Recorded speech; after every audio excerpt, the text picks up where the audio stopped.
پڑھانے کی وجہ سے آپ کا لقب ادریس ہوا، اور علم و نجوم آپ کے معجزات میں سے ہیں۔ وہ زمین پر عبادت کرتے، ان کو فرشتے سب آسمان پر لے جاتے۔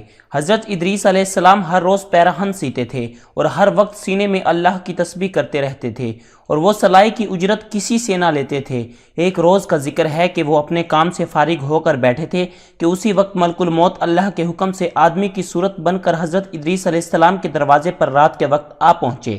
حضرت ادریس علیہ السلام کا کھانا جنت سے آتا تھا، جس قدر چاہتے کھا لیتے اور باقی کھانا دوبارہ جنت میں چلا جاتا، اور اس دن کا کھانا جب جنت سے آیا تو حضرت ادریس علیہ السلام نے وہ کھانا اس مسافر کو پیش کر دیا۔ مسافر نے کچھ نہ کھایا، بس عبادت میں مشغول رہا۔ حضرت ادریس علیہ السلام نے یہ دیکھ کر متعجب ہوئے کہ یہ کون شخص ہے۔ جب صبح ہوئی تو حضرت ادریس علیہ السلام نے ان سے کہا کہ اے مسافر، میرے ساتھ چل کے خدا کی قدرت صحرا میں جا کر دیکھوں۔ تب دونوں بزرگ گھر سے میدان کی طرف نکلے۔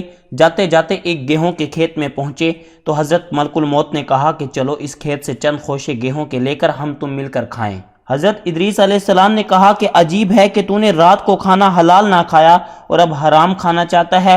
پھر وہاں سے دونوں بزرگ ایک باغ میں پہنچے، وہاں بھی انگور دیکھ کر بولا کہ آؤ ہم تم مل کر انگور کھاتے ہیں۔ حضرت ادریس علیہ السلام نے کہا کہ تصرف غیر ملک میں حرام ہے۔ پھر جاتے جاتے ایک بکری کو دیکھ کر اسرائیل علیہ السلام نے کھانے کا ارادہ کیا۔ پھر حضرت ادریس علیہ السلام نے کہا کہ بیگانی بکری کو ذبح کر کے کھانا ممنوع ہے۔ اسی طرح 3 روز تک دونوں گفتگو کرتے رہے۔ جب حضرت ادریس علیہ السلام کو یہ خیال آیا کہ یہ شخص کون ہے تو حضرت ادریس علیہ السلام نے کہا کہ خدا کے واسطے ظاہر تو کرو تم کون ہو۔ تو اس نے عرض کیا کہ میں اسرائیل ہوں۔ تب حضرت ادریس علیہ السلام نے فرمایا کہ کیا سب مخلوقات کی جان تم ہی قبض کرتے ہو؟ حضرت اسرائیل علیہ السلام نے کہا جی ہاں میں ہی کرتا ہوں۔ یہ سنتے ہی حضرت ادریس علیہ السلام نے فرمایا کہ شاید تم میری جان ہی قبض کرنے کے لیے آئے ہو۔ تو اسرائیل علیہ السلام نے کہا کہ نہیں، میں تو تمہارے ساتھ خوش طبعی کرنے آیا ہوں۔ حضرت ادریس علیہ السلام نے کہا کہ آج 3 دن سے تو میرے ساتھ ہے، کیا ان دنوں میں بھی تو نے کسی کی جان قبض کی ہے؟ فرشتے نے کہا کہ جان قبض کرنا میرے ہاتھ میں ایسا ہے جیسے کہ تمہارے دونوں ہاتھوں کے نیچے روٹی رکھی ہوئی ہے، یعنی جس کی اجل آتی ہے اللہ کے حکم سے میں ہاتھ بڑھا کر اس کی جان قبض کر لیتا ہوں۔ اور پھر فرشتہ بولا اے حضرت ادریس علیہ السلام، میں چاہتا ہوں کہ تیرے ساتھ رشتہ برداری کا کروں۔ حضرت ادریس علیہ السلام نے فرمایا کہ میں تیرے ساتھ رشتہ برداری کا تب کروں گا کہ ایک بار مجھے موت کا مزہ چکھا دے تاکہ خوف اور عبرت مجھے زیادہ ہو، اور پھر عبادت اپنے خالق کی زیادہ کروں۔ ملک الموت نے کہا کہ اللہ کا حکم جب تک نہ ہو میں کسی کی جان قبض نہیں کر سکتا۔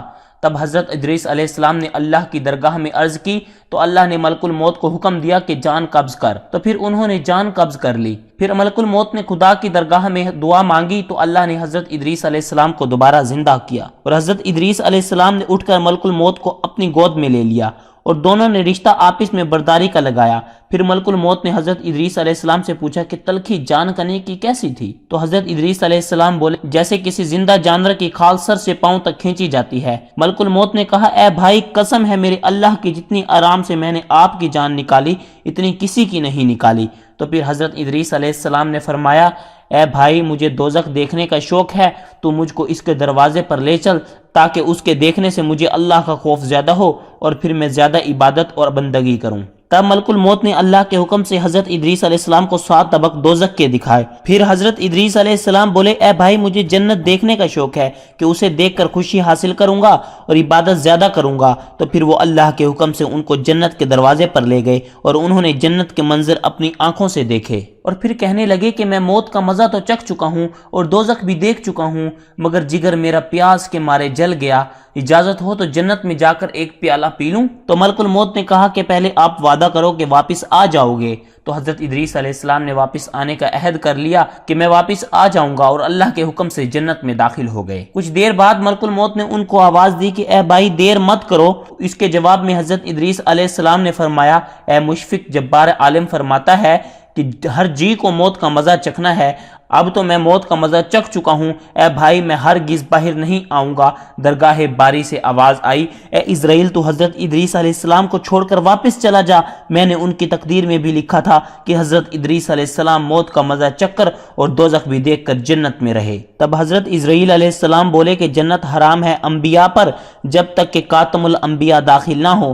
جنت میں پھر آواز آئی میں جنت کو دریغ نہیں رکھتا ہوں، لیکن پہلے جنت میں محمد صلی اللہ علیہ وسلم داخل ہوں گے، اور بعد میں سب ان کی امت جب ادریس علیہ السلام جنت میں رہنے لگے تو حضرت ادریس علیہ السلام کے فرزند ان کو ڈھونڈتے رہے۔ ایک روز شیطان ان کے پاس آیا اور کہا کہ تم رو مت، میں تمہارے باپ جیسی ایک صورت بنا دیتا ہوں، تم صبح و شام دیکھا کرو اور پوجا کیا کرو، اس سے تمہارا سب درد دکھ اور غم جاتا رہے گا اور تم سب خوش رہو گے۔ تو پھر شیطان نے ایک صورت بنائی جو کہ بالکل حضرت ادریس علیہ السلام ہی کی تھی، صرف اتنا ہی فرق تھا کہ یہ صورت بات نہ کرتی تھی اور وہ لوگ اس صورت کو پوجا کرتے تھے، یہاں تک کہ رفتہ رفتہ بت پرستی ہر طرف پھیل گئی۔ مشرق سے مغرب تک یہ رواج جاری رہا، کوئی آدمی اللہ کو جانتا ہی نہ تھا۔ اس کے بعد اللہ نے حضرت نوح علیہ السلام کو ان پر پیغمبر بنا کر بھیجا تاکہ ان کو راہ ہدایت کی بتا دیں۔ ملتے ہیں اگلی ویڈیو میں، تب تک کے لیے اللہ حافظ۔